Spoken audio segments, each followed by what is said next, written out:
இப்போ நெனச்சு பாருங்க, நீங்க உங்க மாமியார் வீட்ல ஒரு கண்ணாமூச்சி விளையாடு விளையாடுறீங்க.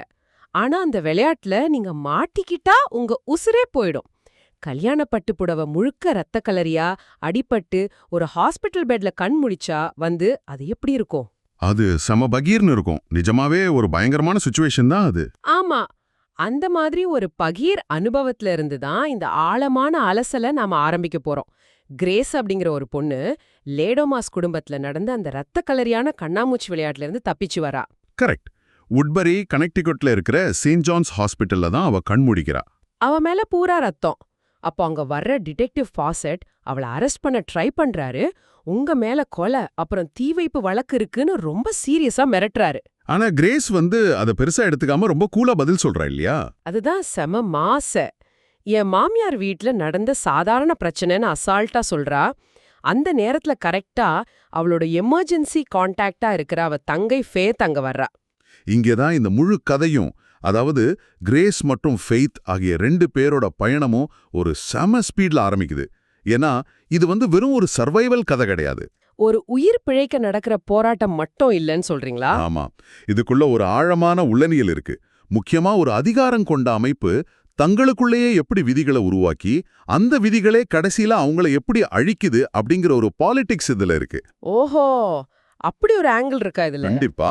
கிரேஸும் ஃபெய்த்தும் 7 வருஷமா பேசிக்கவே இல்ல. ஆனாலும் எமர்ஜென்சி கான்டாக்ட்ல இன்னும் ஃபெய்த் பேர் தான் இருக்கு. ஒருத்தருக்கு ஒருத்தர் முகத்தை பார்க்கவே பிடிக்காத 2 சகோதரிகள் இந்த மரண போராட்டத்துக்கு நடுவுல எப்படி ஒன்னு சேர்றாங்க அப்படிங்கிறது தான் இந்த கதையோட மைய கருத்து. கொஞ்சம் இருங்க. இந்த எமர்ஜென்சி கான்டாக்ட் மேட்டர்ல எனக்கு ஒரு பெரிய முரண்பாடு தெரியுது. ஒரு பக்கம் அக்கா உசுருக்கு போராடிட்டு ரத்த கழழியா படுத்திருக்கா. அவளை அரெஸ்ட் பண்ண போலீஸ் நிக்குது. ஆமா, ஆனா தங்க ஃபெய்த் ஒரு வித்தியாசமான ரியாக்ஷன் கொடுக்கறா. அதான், எந்த பதட்டமும் இல்லாம, நான் ஒரு சோஷியல் மீடியா மேனேஜர், எனக்கு டைரக்ட்னு ஒரு செம ஹாட்டான பாய் ஃப்ரெண்ட் இருக்கான், நான் நியூயார்க்ல ஒரு சூப்பர் அபார்ட்மெண்ட்ல இருக்கேன்னு செம்ம சீன் போடுறா. கேக்குறதுக்கே கொஞ்சம் உறுத்தலா தான் இருக்கும். உறுத்தலா இல்ல, இது கேக்குறப்பவே கடுப்பாகுது. இது என்ன உளவியல்? உயிர் போற பிரச்சனை நடந்துட்டு இருக்கும் போது கூட தங்களோட பில்டப்பை விடாத ஒரு ஈகோ கிளாஷ் தானன் இது. நீங்க கூட உங்க ஃபேமிலியில இப்படி ஒரு ஆளை கண்டிப்பா பாத்திருப்பீங்க. எரியற வீட்ல பிடுங்கின வரைக்கும் லாபான்னு சுத்துற ஆளுங்க மாதிரி இல்ல இது. பாக்குறதுக்கு அது வெறும் ஈகோ மாதிரியோ அல்லது ஒரு பில்டப் மாதிரியோ கண்டிப்பா தெரியலாம். ஆனா அதுக்கு பின்னாடி ஒரு கடுமையான கைவிடப்பட்ட உணர்வு இருக்கு. அதாவது ஒரு அபாண்டன்மெண்ட் ட்ராமான்னு சொல்லுவாங்க. கைவிடப்பட்ட உணர்வா? கொஞ்சம் விளக்கமா சொல்லுங்களேன். இப்போ ஃபெய்த்துக்கு 15 வயசு இருக்கும்போது கிரேஸ் அவளை அனாதையா விட்டுட்டு நியூயார்க் போயிட்டா. அந்த வயசுல ஒரு குழந்தை தன்னோட ரோல் மாடலா, தன்னோட உலகமா நினைக்கிற அக்கா தன்னை விட்டுட்டு போகும்போது அவன் மனசுல என்ன தோன்றும்? நான் அன்புக்கு தகுதியானவள் இல்லைன்னு தோணும் இல்லையா? எக்ஸாக்ட்லி. அந்த பாதுகாப்பற்ற உணர்வு தான் ஆழமா பதியும். அந்த வலியை மறைக்கத்தான் நீ என்னை விட்டுட்டு போனாலும் நான் சூப்பரா இருக்கேன், எனக்கு ஒரு குறையும் இல்லைன்னு காட்டிக்க அவ இப்படி ஒரு கற்பனை கோட்டையை கட்டி வச்சிருக்கா. அடா, அப்போ அவளோட அந்த பில்டப் எல்லாமே அவ உள்ளுக்குள்ள அனுபவிக்கிற அந்த தனிமையோட வெளிப்பாடுதான். ஆனா உங்க சைக்காலஜி லாஜிக் ஒரு பக்கம் இருக்கட்டும், அதுக்காக இப்படி அப்பட்டமா பொய் சொல்லி சீன் போடுறது எந்த வகையில நியாயம்? அது அந்த சூழ்நிலையில ஒரு டிஃபென்ஸ் மெக்கானிசம்னு தான் சொல்லணும். அதான், ஒருத்தன் உசுறு போயிட்டு இருக்கு. சரி, இந்த அக்கா தங்க பஞ்சாயத்து ஹாஸ்பிட்டல்ல நடந்துட்டு இருக்கும்போதே திடீர்னு கேஸ் லீக் ஆகுதுன்னு சொல்லி ஒரு அனௌன்ஸ்மெண்ட் வருது. எல்லாரையும் நிலையேத்துறாங்க. ஆனா கொஞ்ச நேரத்துல தான் தெரியுது அது உண்மையிலே கேஸ் லீக் கிடையாதுன்னு. ஆமா, ஒரு கும்பல் கிரேஸ், ஃபெய்த் 2 பேரையும் அப்படியே ஆட்டோல ஏத்துற மாதிரி கடத்திட்டு போயிடுறாங்க. இங்கதான் மேட்டர் வேற லெவலுக்கு போகுது. கடத்தப்பட்ட கிரேஸ் ஒரு இருட்டான பழமையான இடத்துக்கு கொண்டு வரப்படுறா. அங்க லபேல் அமைப்புடைய வக்கீல் ஒருத்தர் வராரு. அவர் அந்த சிஸ்டத்தோட ரூல்ஸை எக்ஸ்பிளைன் பண்றாரு. அந்த வக்கீல் சொல்ற விஷயங்கள் தான் இந்த கதையோட அடுத்த கட்டத்தையே தீர்மானிக்குது. லே பெயில் அமைப்பு அப்படிங்கிறது ஒரு பழமையான சாத்தானிய கல்ட். அந்த அமைப்பை 6 குடும்பங்கள் சேர்ந்து ஒரு கவுன்சில் மாதிரி நடத்துறாங்க. அந்த கவுன்சில்ல இப்போ ஒரு சீட் காலியா இருக்குன்னு சொல்றாங்களே? ஆமா, இப்போ அந்த கவுன்சிலுடைய ஹை சீட், அதாவது தலைமை பதவி காலியா இருக்கு. ஏன்னா செஸ்டர் டான்ஃபோர்த் இறந்துட்டாரு. கிரேஸ் அந்த லே டோமாஸ் குடும்பத்தோட விளையாட்டு ஜெயிச்சு உயிரோடு இருக்கிறதால அந்த அமைப்போட பைலாஸ் படி ஒரு விதி தூண்டப்பட்டுடுச்சு. பைலாசா? எனக்கு இங்கதான் சிரிப்பே வருது. ஏன், அதுல என்ன சந்தேகம் உங்களுக்கு? சாத்தான கும்பிடுற இந்த டெரரான கல்ட்டுல கூட ஏதோ ஐடி கம்பெனி மாதிரி பைலாஸ், கிளாஸ், சப்செக்ஷன் ரூல்ஸ் வச்சிருக்காங்க. இத பார்க்க ஒரு கார்ப்பரேட் அக்ரிமெண்ட் பேப்பர்ல சைன் பண்ற மாதிரி இருக்கு. ஆமா, அதான் இப்போ அந்த கவுன்சிலர் குடும்பங்கள் எல்லாரும் சேர்ந்து மறுபடியும் ஒரு கண்ணாமூச்சி கேம் விளையாடணும்னு ரூல் சொல்லுது. அந்த விளையாட்டோட முடிவுல தான் யாருக்கு அந்த ஹை சீட்டுன்னு முடிவாகும். அதுவும் அந்த ரூல்ஸ கேட்டீங்கன்னா தலையே சுத்திடும். விளையாட்டு கரெக்டா மதியம் 2:31க்கு ஆரம்பிக்குமா? ஏன்னா அது லெப்பைலுக்கு பிடிச்ச டைம். அது மட்டும் இல்ல, விளையாடுறவங்க எல்லாரும் அவங்க முன்னோர்கள் லெப்பேல் கிட்ட ஒப்பந்தம் போடும்போது யூஸ் பண்ண அந்த பழமையான ஆயுதங்களை தான் யூஸ் பண்ணுமா. அதாவது கத்தி, கோடாரி மாதிரி 5000 வருஷத்து பழசான ஆயுதங்கள். கரெக்ட். இதுல முக்கியமான ரூல் என்னன்னா, கவுன்சில் ஆளுங்க தங்களுக்குள்ளேயே ஒருத்தரை ஒருத்தர் கொன்னுக்க கூடாது. அப்படி மாத்தி செஞ்சா அவங்க குடும்பமே அழிஞ்சிடும். என்னங்க இது, கொலை பண்றதுக்குள்ளே இத்தனை கண்டிஷன்ஸ்? அதுதான் அதிகாரத்தோட எழுதப்படாத விதி. எந்த ஒரு அதிகார அமைப்பும், அது எவ்வளவு பெரிய மாஃபியாவா இருந்தாலும் சரி, அரசியல் கட்சியா இருந்தாலும் சரி, இல்ல இந்த மாதிரி சாத்தானிய அமைப்பா இருந்தாலும் சரி, தங்களை நிலைநிறுத்திக்க ரூல்ஸை தான் நம்பி இருக்கு. ரூல்ஸ் இல்லைன்னா என்ன ஆகும்? ரூல்ஸ் இல்லைன்னா அந்த அமைப்புக்குள்ள இருக்கிறவங்களே ஒருத்தர் அடிச்சுக்கிட்டு அழிஞ்சிடுவாங்க. அந்த விதிகள் தான் அவங்களோட பலம். ஆனா அதே சமயம் அந்த ரூல்ஸை மீறினா அவங்களுக்கே ஆபத்துங்கிறது அவங்களோட பெரிய பலவீனத்தை காட்டுது. ஓ, அப்போ சிஸ்டம் தன்னைத்தானே கட்டி போட்டிருக்குன்னு சொல்றீங்க? கண்டிப்பா. ஒரு சிஸ்டம் எவ்வளோக்கெவ்வளோ இறுக்கமான விதிகளை உருவாக்குதோ அவ்வளோக்கவ்வளோ அது உள்ளுக்குள்ள பலவீனமா இருக்குன்னு அர்த்தம். அந்த கட்டுப்பாடுகள் இல்லைன்னா அந்த சிஸ்டமே கொலாப்ஸ் ஆயிடும். அப்போ அந்த ரூல்ஸ் அவங்கள காப்பாத்துறதை விட அவங்கள கட்டி போடுறதுக்கு தான் அதிகமா யூஸ் ஆகுது. சரி, இப்போ கேம் ஆரம்பிச்சதும் 2 சகோதரிகளும் ஒரு கால்ஃப் மைதானத்துல இருட்டுல ஓடி தப்பிக்கிறாங்க. அப்போ அவங்களுக்குள்ள இருக்கிற பழைய கோபம், வன்மம் எல்லாம் வெடிச்சு வெளியே வருது. ஆமா, தப்பிச்சு ஓடும்போது ஏதோ ஒரு வழியில ஒரு போனை புடிச்சு 911க்கு கால் பண்ணி போலீஸ கூப்பிடலான்னு பாக்குறாங்க. ஆனா அந்த போன் அட்டென்ட் பண்றதே அந்த கல்ட் ஆளுங்க தான். நாங்க தான் ஃபோன் கம்பெனியவே ஓன் பண்றோம், எங்ககிட்டயே போலீஸை கூப்பிடுறியான்னு ரொம்ப கெத்தா சொல்றாங்க. அந்த அளவுக்கு பவர்ஃபுல்லான சிஸ்டம் அது. இந்த உசுறு போற ஓட்டத்துல எந்த வழியும் இல்லைன்னு தெரியும் போதுதான் ஃபேத் ஒரு பெரிய உண்மைய ஒத்துக்கிறா. ஆமா, அந்த மரண பயம் அவளோட ஈகோவை சுக்கு நூற உடைக்குது. ஃபெய்த் தான் சொன்ன பொய்கள் எல்லாம் அழுதுகிட்டே ஒத்துக்கிறா. என்னன்னு சொல்றா? அவ எந்த சோஷியல் மீடியா மேனேஜரும் கிடையாது, நியூயார்க்ல அவளுக்கு அபார்ட்மெண்ட்டும் கிடையாது, ஒரு ரெஸ்டாரண்ட்ல வெறும் ஹோட்டல் வேலை பார்க்கற ஒரு சாதாரண பொண்ணு. டெரெக்னு ஒரு ஆளே இல்ல.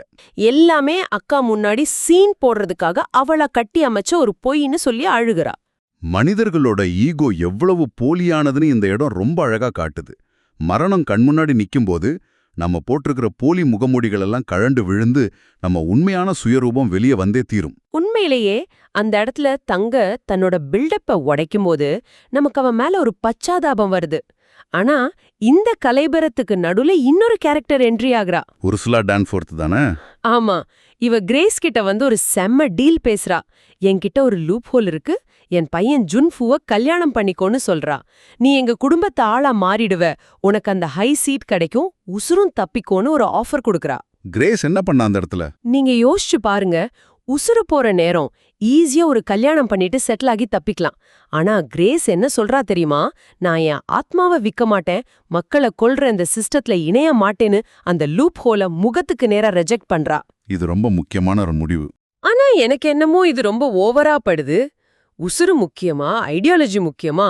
முதல்ல தப்பிச்சு வந்துட்டு அப்புறம் ஐடியாலஜி பேச வேண்டியதானே? நீங்க கேக்குறது ரொம்ப பிராக்டிக்கலான ஒரு கேள்வி. பலரும் அந்த இடத்துல அப்படிதான் யோசிப்பாங்க. ஆனா கிரேஸ்க்கு இது வெறும் சர்வைவல் மட்டும் கிடையாது. வேற என்னவா இருக்கும்? நீங்க ஒரு மோசமான சிஸ்டத்துல இருந்து தப்பிக்க, அந்த சிஸ்டத்தோட விதிகளுக்கு கட்டுப்பட்டு அவங்களோட ஆஃபரை ஏத்துக்கிட்டீங்கன்னா, நீங்களும் அந்த சிஸ்டத்தோட ஒரு அங்கமா மாறிடுவீங்க. அந்த சிஸ்டம் பண்ற எல்லா கொடூரங்களுக்கும் நீங்களும் பொறுப்பாகிடுவீங்க. ஓ, தப்பிக்கிறோம்னு நினைச்சுக்கிட்ட நாமளே ஒரு அரக்கனா மாறுறதுக்கான முதல் படி அதுன்னு சொல்றீங்க. கண்டிப்பா. தன் உயிரே போனாலும் பரவாயில்ல, ஒரு மோசமான அமைப்போட அங்கமா மாற மாட்டேன் அப்படிங்கிற அவளோட உறுதியான அறச்சீற்றம் தான் அவளை அந்த லூப் ஹோலை ரிஜெக்ட் பண்ண வைக்குது. கேக்குறதுக்கு ரொம்ப நல்லா இருக்கு. ஆனா இந்த நல்லெண்ணம் அவளை காப்பாத்தலையே. கதையில அடுத்தத என்ட்ரி ஆகுறான் வில்லன் டைட்டஸ், உர்சுலாவோட சொந்த தம்பி. இவன் என்ன பண்ணான்னு நினைக்கும் போதே ரொம்ப ஷாக்கிங்கா இருக்கும். ஆமா, இவன் என்ன பண்றானா, மொத்த பவரையும் அந்த ஹை சீட்டையும் தான் அடையணும்னு நினைச்சு தன்னோட சொந்த அக்காவே கொல்றான். அந்த கல்ட் ரூல்ஸ் படி வேற குடும்பத்தால கொன்னாதான் தப்பு, ஆனா சொந்த குடும்பத்துக்குள்ள கொன்னா அது தப்பில்ல. என்ன ஒரு அயோக்கியத்தனமான ரூல்ஸ் பாருங்க. அப்புறம் ஃபேத்த பிடிச்சு வச்சுக்கிட்டு உன் தங்கைய கொன்னுடுவேன்னு சொல்லி கிரேஸ மிரட்டுறான். டைட்டஸ் கேரக்டர் நமக்கு காட்டுறது அதிகாரத்தோட கோர முகத்தை தான். அதிகார ஆசை ஒரு மனுஷனோட கண்ணை மறைக்கும் போது அவன் எவ்வளவு தூரம் கீழே இறங்குவாங்கன்னு இதுல பார்க்கலாம். தன் சொந்த ரத்தத்தையே அதிகாரத்துக்காக பலி கொடுக்க அவன் தயங்கல. ஆமா, அந்த சிஸ்டத்தோட விதிகளுக்குள்ளேயே ஒரு லூப் ஹோலை கண்டுபிடிச்சு அதை தன்னோட லாபத்துக்கு யூஸ் பண்றான். இப்படிப்பட்ட ஆளுங்க தான் எந்த ஒரு அமைப்பிலையும் ரொம்ப ஆபத்தானவங்க. அது மட்டும் இல்லாம அவன் கிரேஸ் கிட்ட ஒரு பெரிய நிபந்தனை வைக்கிறான். தன் தங்கிய காப்பாத்தணும்னா கிரேஸ் டைட்டஸ கல்யாணம் பண்ணிக்கணுமா. அதுவும் ஒரு சாதாரண கல்யாணம் இல்ல, ஒரு சாத்தானிய கல்யாணம். பிளாக் டெம்பிள்ல வச்சு அந்த கல்யாணம் நடக்குது இல்லையா? ஆமா, சுத்தி அந்த கல்ட் ஆளுங்கெல்லாம் நிக்க, நரகத்தின் நெருப்பு வரை அப்படின்னு சொல்லி 2 பேருக்கும் கல்யாணம் நடக்குது. அந்த சீன் பாக்குறதுக்கே செம இருட்டா ஒரு மாதிரி விகாரமா இருக்கும். ஆனா கல்யாணம் முடிஞ்ச உடனே டைட்டஸ்க்கு அந்த ஹை சீட் கிடைக்குது. அவன் உலகத்தையே ஜெயிச்ச மாதிரி சந்தோஷத்துல மிதக்கிறான். இது செம மாஸ் ட்விஸ்ட். ஒரு வில்லன் ரூல்ஸ தனக்கு சாதகமா மாத்தி சக்சஸ் ஆயிட்டான். ஆனா அந்த சந்தோஷம் ரொம்ப நேரம் நீடிக்கல. ஆமா, ஏன்னா அவன் உருவாக்குன அந்த லூப் ஹோல் அவனுக்கே பெரிய ஆபா மாறப்போகுது. நான் முன்னாடியே சொன்னேன் இல்லையா, இந்த சிஸ்டத்தோட ரூல்ஸ் தான் அவங்களோட பலமும் பலவீனமும்னு. டைட்டஸ் தன்னோட பேராசையால கிரேஸ தன்னோட குடும்பத்துக்குள்ள கொண்டு வந்தான். ஆனா அவன் செஞ்ச அதே தப்பு அவனுக்கு எப்படி அழிவா மாறுதுன்னு பாருங்க. அதான் அந்த கதையோட உச்சக்கட்டமான இடம். கல்யாணம் முடிஞ்சதும் கிரேஸ் இப்போ லெபேல் குடும்பத்தோட ஒரு அங்கமாயிட்டா இல்லையா? ஆமா, அந்த ரூல்ஸ் படி குடும்ப உறுப்பினரை கொல்றது தப்பு இல்லைன்னு அவனுக்கே தெரியும். உடனே கிரேஸ் எந்த யோசனையும் இல்லாம டைட்டஸ போட்டு தள்ளுறா. அடேங்கப்பா, இது ஒரு மாஸ்டர் ஸ்ட்ரோக். சிஸ்டத்தோட ரூல்ஸை யூஸ் பண்ணியே அந்த சிஸ்டத்தை ஹேக் பண்றது. இது எப்படி இருக்குன்னா, ஒரு ஆப்பை டெலீட் பண்ண அதோட டேர்ம்ஸ் அண்ட் கண்டிஷன்ஸை நம்ம அக்செப்ட் பண்ணிக்கிற மாதிரி இருக்கு. நான் ஒத்துக்கிட்டேன், இப்போ உன்னை அழிக்கிறேங்கிற மாதிரி. ரொம்ப கரெக்டான உதாரணம். கிரேஸ் தன்னோட புத்திசாலித்தனத்தால ரூல்ஸை பிரேக் பண்ணாம அந்த ரூல்ஸை யூஸ் பண்ணியே அவங்கள தோக்கடிச்சிட்டா. அவங்க உருவாக்குன வலைக்குள்ளேயே அவங்கள சிக்க வச்சிட்டா. இங்கதான் கிரேஸுக்கும் டைட்டஸ்க்கும் உள்ள வித்தியாசம் தெரியுது. டைட்டஸ் அந்த ரூல்ஸை அதிகாரத்துக்காக யூஸ் பண்ணா, ஆனா கிரேஸ் அந்த ரூல்ஸை அந்த சிஸ்டத்தை அழிக்கிறதுக்காக யூஸ் பண்ணா. டைட்டஸ் செத்ததும் அந்த கவுன்சிலோட ஹை சீட் நேரா கிரேஸ் கைக்கு வருது. ஆனா அவ அந்த அதிகாரத்தை வச்சுக்கல. உடனே அந்த சீட்டையும் இந்த சாத்தானிய அமைப்பையும் விட்டு விலகிறதா அறிவிக்கிறா. அப்போ கரெக்டா விடியற்காலே வருது. ஆமா, யாரும் அந்த மோதிரத்தை போட்டு பதவியில இல்லாததால லெபேலோடைய அந்த சாபம் உண்மையிலேயே வேலை செய்யுது. அங்க இருக்கிற எல்லா கல்ட் ஆளுங்களும் ஒருத்தர் பின்னாடி ஒருத்தரா சும்மா பட்டாசு மாதிரி வெடிச்சு செதறாங்க. அந்த எக்ஸ்ப்ளோஷன் சீன்லாம் பார்க்க அவ்ளோ ரத்தமா இருக்கும். ஆமா, ரத்தமா இருந்தாலும் ஒரு விதமான விடுதலை உணர்வை கொடுக்குது.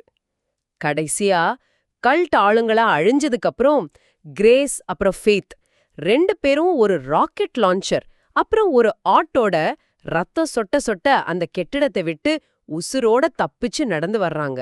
2 பேரும் தங்களோட பழைய கோபத்தையெல்லாம் மறந்து ஒருத்தர் கட்டிப்பிடிச்ச அன்பை பரிமாறிக்கிறாங்க. உண்மையிலே ஒரு ரொம்ப பவர்ஃபுல்லான எண்டிங் இது. எந்த முடிவு தான் கதையோட ஆன்மா. அந்த சிஸ்டம் அழிஞ்சது ஒரு பக்கம் வெற்றி என்றாலும் இந்த 2 சகோதரிகளும் தங்களோட ஈகோவை விட்டுட்டு ஒன்னா நின்னதுதான் அவங்களோட உண்மையான வெற்றி. அந்த 15 வயசுல ஏற்பட்ட பிரிவு, பொய், கோபம் எல்லாமே மறைஞ்சிருச்சு. ஆமாம், இந்த மரண போராட்டத்துல எல்லாமே உடைஞ்சு உண்மையான பாசம் மட்டும் மிஞ்சிருக்கு. அந்த மரண பயம் அவங்க முகமுடிய கிழிச்சு அவங்கள உண்மையான மனிதர்களா மாத்திருக்கு. அதிகாரம், பேராசை, ஈகோ இதெல்லாம் எப்படி ஒருத்தனை அழிக்கணும், அதே நேரத்துல அன்பு, தியாகம், உண்மை எப்படி காப்பாற்றணும் இந்த பயணம் நமக்கு புரிய வைக்குது. நிஜமாவே ஒரு இரத்த களரியான ஹாஸ்பிட்டல் ரூம்ல ஆரம்பிச்சு ஒரு பெரிய சாத்தானிய கல்ட் அமைப்பையே அழிச்சிட்டு ஒரு ஆட்டோட 2 அக்கா தங்கச்சிகள் நடந்து வர்ற இந்த முழு கதையும் ஒரு வேற லெவல் எமோஷனலான பயணம். இப்போ இறுதியா அவங்கள பார்த்து ஒரு கேள்வி. நேர்கள் யோசிக்க வேண்டிய விஷயம் கண்டிப்பா இருக்கு.